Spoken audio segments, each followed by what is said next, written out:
Another strange week, further proof that this year, indeed this decade, dare I say this century, has turned into one where humanity has taken the stupid pill.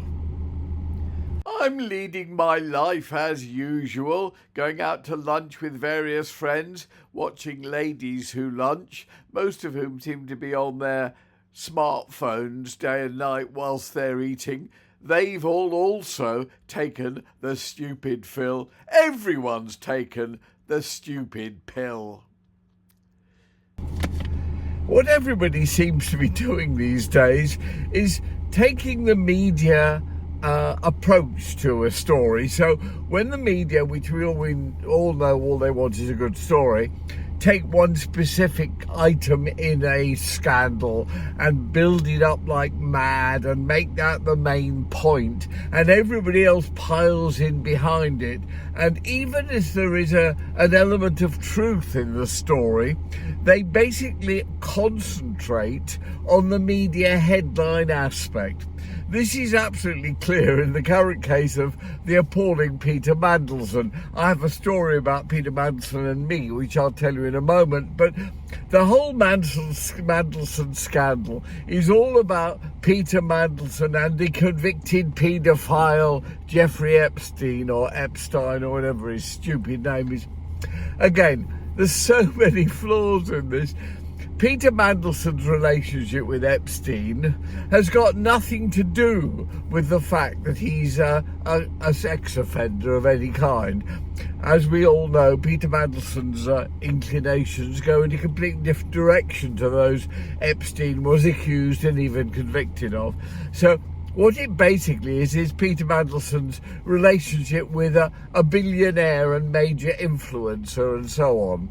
That's not how the media paint it, of course. And even reasonably intelligent, I assume, people like Gordon Brown latch onto that and go, our thoughts should be with the victims. And you go, no, come on. Don't be so fucking stupid. Think of where we're actually at. And where we're at is this horrid man was obviously a very good politician, and he was in positions of authority, and he was in positions where he could use his contact with and communications with somebody who was very powerful and had many links with many others.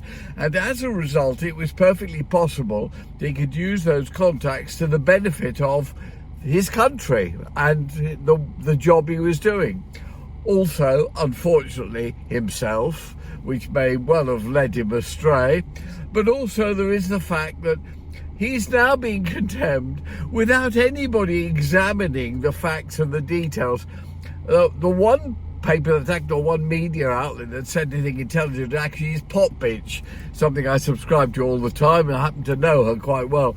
And they rather intelligently picked up on a bit where at one point in all the numerous 5 million things revealed about Epstein, he actually moans to Mandelson, this is all a one-way street. I'm giving you so much stuff, you're not giving me anything back. And I'm going, actually, that's what a really intelligent, clever politician should be doing. And quite apart from the fact that you can't be a convicted paedophile, paedophilia is not a crime, but you can't be a convicted paedophile. But anyway, Epstein was convicted of a very minor thing, served a couple of months. It's like being convicted of doing a speeding job and doing 30 miles an hour and a 20 mile an hour limit. I just come out of Her Majesty's luxury prison estate in 2005, and I was sitting outside a cafe in Marylebone High Street, the Providores, waiting for a friend of mine to arrive on Saturday morning. We always had coffee together, sipping a coffee, and on the street, the other side of the street, Mandelson was walking. He spotted me. And he had on his face immediately the expression I know so well, because I have been a minor celebrity for about 60 years. The expression was famous person. And his face lit up with a smile, and he waved at me, walking down the street towards me. And he got opposite me and started to cross the street, beaming and waving, smiling. And halfway across the street, his smile froze. his hand went down because he was getting ready to shake my hand. It dawned on him that I was no longer a famous person. I was a vile pervert and had just come out of prison. He obviously hadn't put two and two together on his little walk. He looked the other way, his face froze, walked straight past me into the cafe as though he was meeting someone in there. Cunt.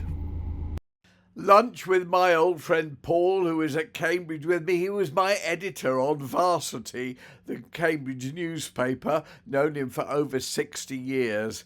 So we're chattering on and my life goes on as normal, and I discuss with him such thing as the stupidity of the Mandelson thing and, of course, various other massive media problems that we're going through as a society at the moment, not seeing the main problems. The new, it's actually not that new, Netflix documentary on Lucy Letby. I actually thought it was pretty good. It was quite nasty, but then all media is these days. But it was actually quite a good assessment of all the various pros and cons about Lucy Letby's conviction and trial and everything else. And I think it actually makes the really good point that most of us observers feel. We have no idea whether she's guilty or innocent, slightly guilty or slightly innocent. All we know from looking at what we've seen in the media that's been reported is it does seem as though her trial was unfair, and therefore she should have another trial at the very least. And that is something which everybody again seems to avoid, because the media and headline writers and everybody else likes the major caption, she's guilty, she's innocent, or whatever. The actual reality is her trial, like I have to say so many others, was wrong and it was unfair and it needs redoing. And that is exactly what I think the crucial and vital part of the entire Lucy Letby thing is all about. Eating my delicious scallops in the park restaurant, Paul is eating his delicious clam chowder, and of course chips, and discussing such topics as Prince Andrew. Prince Andrew, and yet more stuff trying to destroy this man. They've moved him out of his home, he's now moving into another home, although it's apparently not ready yet, and they're just throwing everything at him, and they've got the pictures of a man clearly in the throes of doing something that almost looks like a charade of getting somebody better from a heart attack or whatever it is he's doing. And again, they focus on this and they go on and on about it. Was that original photo with the ghastly dead hooker, Virginia Giuffre, faked or not faked and on? And I've always said about that, hey, look, celebrities have thousands of selfies taken with them every day. Even to this day, I, who am now only a very minor celebrity and actually a major vile pervert, get stopped in the street every day by someone. It just happened in a shop I was shopping in. Could I have a photo with you, Jonathan? And they usually have got something wrong. Quite often they get the name wrong and they think I'm Bull Cappuccini or someone. But actually, it happens all the time. You smile at the camera, you put your arm around them, you grin, click. They go off home, show it to mum or dad or whoever they want to impress. I met Mick Jagger, or whatever stupid shit it is. The whole thing is beyond me anyway. But it's a part of being a celebrity, and like it or not, a member of the royal family is a celebrity. But what it again illustrates is the way there is this nasty streak in humanity where a lot of people absolutely love to see somebody destroyed, attacked and all the rest of it. And basically it's a very unpleasant aspect of humanity that is coming to the fore this century.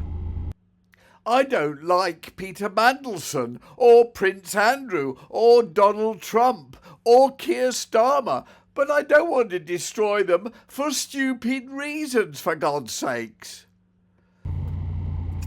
There is a particularly good, well-written, intelligent article that's now spreading right the way across the media. It started off in a site called Empower the Innocent. So if you Google that, you can read it for yourself. And it's about my 2001 wrongful conviction, and why it should actually be re-looked at. Not necessarily overturned, but re-looked at.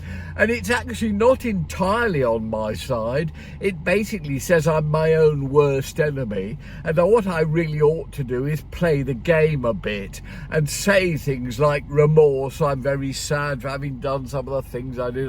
Well, that's not in my nature, unfortunately. Anyway, it's not what I'm interested in. I'm 81 now. Who gives a shit whether the whole thing is overturned or not? What I give a shit about is that other people in the future who are going to be done and have been done by the thousands for similar kind of things don't get done, and that my life, because I'm liable to leave that fairly soon, my life, whatever it has been something that threw the spotlight on the truth and the honesty and the decency that should be focused on people accused, often falsely accused, or just wrongly accused of certain offences.